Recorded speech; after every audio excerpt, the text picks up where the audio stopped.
আসসালামু আলাইকুম এভরিওয়ান, সবাই কেমন আছেন? আশা করি আল্লাহর রহমতে সবাই ভালো আছেন।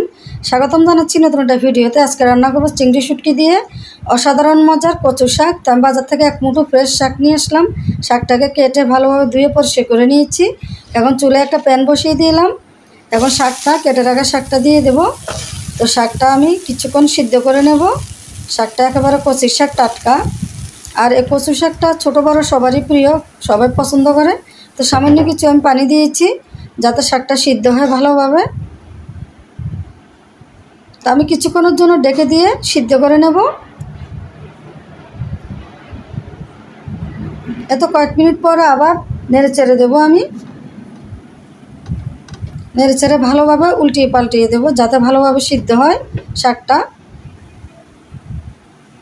সামান্য কিছু লবণ অ্যাড করলাম।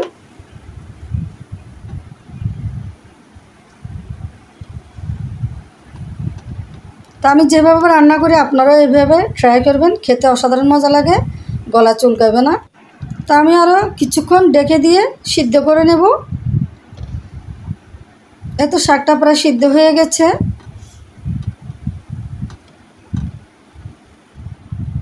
দেখেন একেবারে সিদ্ধ হয়ে গেছে। তো এখন আমি ভালোভাবে আর একটু নেড়ে চেড়ে একেবারে নরম করে ফেলবো, একদম ম্যাশ করে ফেলবো।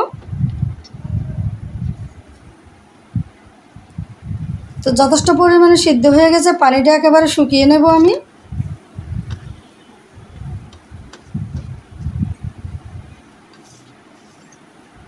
একেবারে পানিটা একেবারে টেনে গেছে।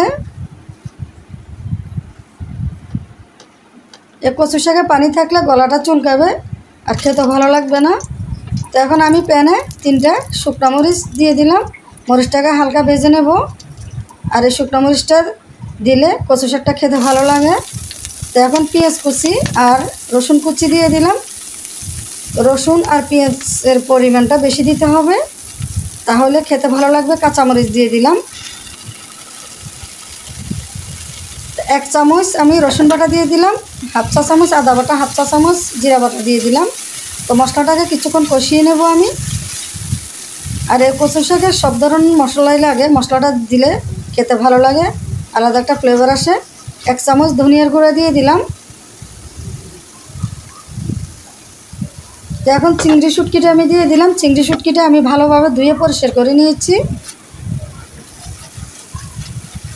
তো নেড়ে চেড়ে কিছুক্ষণ ভেজে নেব, মশলার মধ্যে কিছুক্ষণ ভেজে নেব, তাহলে চিংড়ি শুটকির একটা গ্রান বের হবে। তো আমি আর সামান্য কিছু লবণ অ্যাড করলাম।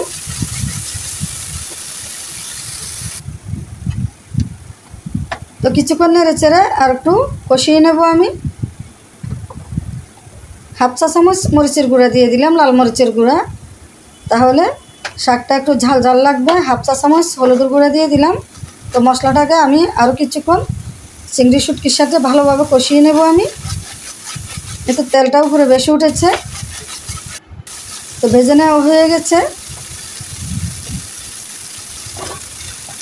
এখন সিদ্ধ করা কচুটা আমি দিয়ে দেব এখন। তো চিংড়ি শুটকি আর মশলার সাথে আমি কচুটাকে ভালোভাবে মিশিয়ে নেব। তো কচু শাকে কোনো প্রকারের পানি রাখা যাবে না, পানিটা একেবারে শুকিয়ে নিতে হবে। আর এখন আমি লেবুর রস দিয়ে দিলাম। লেবুর রসটা একটু বেশি দিতে হবে, কারণ যাতে গলা না চুলকায়। লেবুর রসটা বেশি দিলে গলা চুলকাবে না, খেতে ভালো লাগবে, অসাধারণ মজা লাগবে। তো হয়ে গেল আমার কচু শাক। গরম গরম ভাতের সাথে খেতে অসাধারণ মজা লাগে। আপনারা এইভাবে ট্রাই করবেন।